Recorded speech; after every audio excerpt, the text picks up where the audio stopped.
inside your diary. What's up, everybody? It's a new day with a new vibes, and you know how it is. We always try to serve hot food, but sometimes we give you what's hot and what's not. It's left for you to decide what to do with it. You know how last week we spoke about Rhythms, the crew that has been doing amazingly and signed on a distribution deal with Empire Music. Last week they came up with a campaign that said no to artist exploit, and when this campaign came out, it didn't really go viral, and then they came overreacting to it, especially one of the members of the crew called Phil Beats, who also doubles up as a producer. Phil Beats didn't find it funny when they put out a campaign and nobody really talked about it, so he came back to show how disgruntled or disappointed he was. And of course, you know how it is, bloggers always pick up the story and try to twist it into their own way. When they brought up the no to artist exploit campaign last week, people thought that they had issues with Empire Music, just like we reported in the distribution deal in which they are signed. Some people were saying all sorts of things, but last week Phil Beats came to the internet apologizing to people who took this information the wrong way. Phil Beats is actually coming up and saying the reason why he put out the no to artist exploit campaign last week was actually really because of Nyangono the Suit. So Nyangono the Suit was supposed to have a certain concert in Yaoundé, and it's like the dude got duped off his art. But what happened is it was even worse when he showed up and noticed that nobody really came for the concert. So Nyangono the Suit was really so disappointed and went on the social media platform. I was venting out all of the anger and trying to apologize to his fans. I'm sure this is what Phil Beats saw and decided to start a no to artist exploit campaign. Last week we spoke about Jovi and the Kosi beef that went all viral and all of that. I actually felt like this was just a publicity stunt to hype their show that was coming up. So a fan of Jovi came on social media recently, posted a picture of the show, and when he posted this flyer on Twitter, he told Jovi that how many likes is he supposed to get before Jovi can give him 3 tickets. Yeah, but the response from Jovi was rather kind of disappointing to the fan, because Jovi came tweeting that the show in Douala has already been sold out. I'm like, wow, so soon? I have a feeling that the show is going to be hyped to that level, like really hyped. If Douala's show is already sold out, it means that the show is going to be nothing less than lit.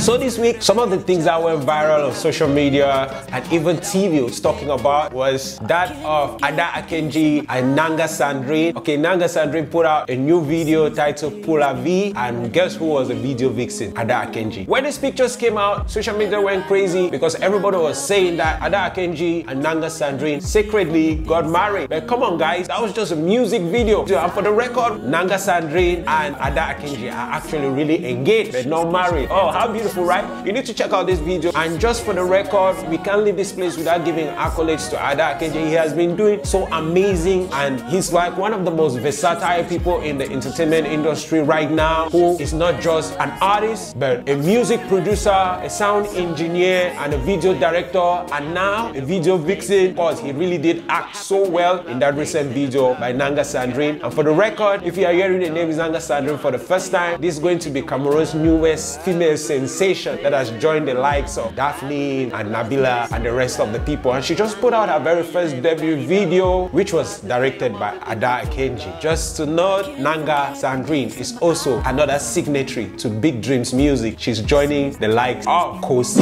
So in like manner, talking about those who put on their art, you know, the B-boy Magasco, ever since he made an announcement of creating his own record label, B-Boy Records, he has actually not put out any art except what he did with Mine a couple of weeks ago. Magasco recently put out a new video titled Cami Toyota. Same time he's announcing the upcoming release of his new album, the Hard album. Let's focus on the new song he released. When he put out Cami Toyota, social media was kind of, you know, people always talking and saying stuff, and many people can actually identify this song to his very last released and hit, Sokoto. If you listen to Cami Toyota and Sokoto, what are my takes on this? I feel like Cami Toyota was just a remake from Sokoto. I mean, it's a good song, it's an amazing song, and Magasco has actually taken the pattern of making music that can actually be played live on stage. If you had attended his concert, the Golden Boy concert that happened ending last 2018, you are going to notice that all Magasco songs were so playable on live music, and it was something that the crowd had to vibe to. And I'm thinking that he's keeping same perspective and working in like manner. But to make music that sounds almost exactly like their last hit, I don't think for me, just for the record, before anybody comes, I don't think that for me, that's the right pattern to follow. Of course, make music that your fans and crowd is going to vibe to when you're at a concert, but don't make music that is similar to your very last hit. I mean, we need to grow, right? The visuals of this this video was shot by NS Pictures. Amazing art, amazing vibe, and everything like that. And it's a song you should go listen to. But what I'm saying is, we need to always have an upgrade in our art. This week, one of Cameroon's finest media personalities, Eva, came out and was talking about the fact that entertainers are supposed to respect media personalities. You can't be called for a show and you act like you own the studio. This is what she had to say. Now the thing is, when we reach out to you, because we have no problem on Dope Music reaching out to artists so they can come on the show, because we respect your craft, we like what you do, and we want to share it with the little platform that we are. If you feel like you don't want to come because, you know, things happen, maybe there's traffic, maybe your car broke down, maybe your taxi man is sick, maybe you are sick, or maybe we are not, you know, popular on social media enough for you, maybe the hosts are not buzzing enough on social media enough for you, let us know. Do not disrespect us by coming in late, maybe 10 minutes late. We can even try and think about it.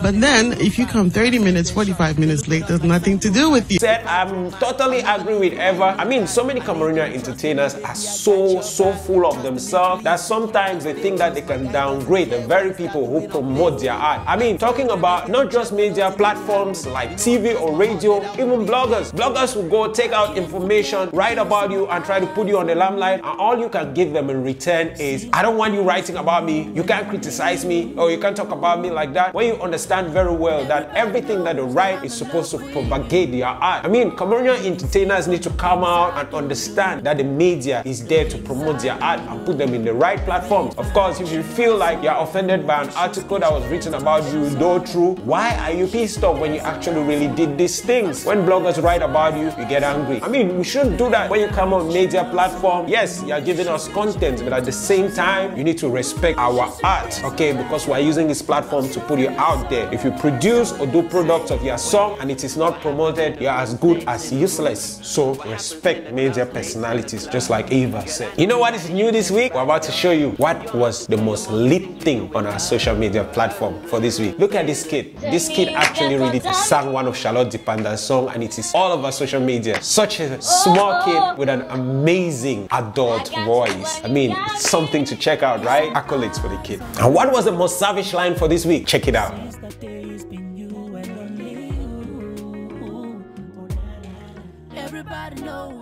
That's savagery at its peak, right? And this week, talking about those who put out their art, we're looking at people like Tutu Biakia, who have been off the industry for a pretty long time, and he finally put out a song and a video by Mr. Adah Akenji. Rich B, who finally released a single of his song, a final and first debut. Rich B is a member of Flurry Boys, and just for the record, Flurry Boys have not parted ways yet, okay? But Rich B is actually working on his own singles now, just like his other partner in the crew is also working on the single. This week, he put out a song titled Bye Bye, and the video was produced and shot by Fahrenheit Pictures. Apps put out a song titled Holy Liar. You need to check out that video shot by Choosy. It's an amazing video, an amazing song talking about a girl who says she's going to church, but she's going to meet the boyfriend.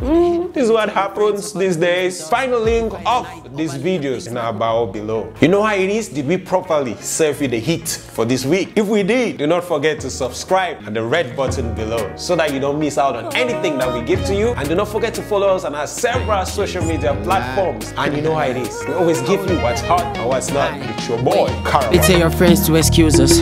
We need to talk, close the doors. I hate it when the neighbors get involved. Go ahead and ask. You don't have to trust no other source. I'm right here for you.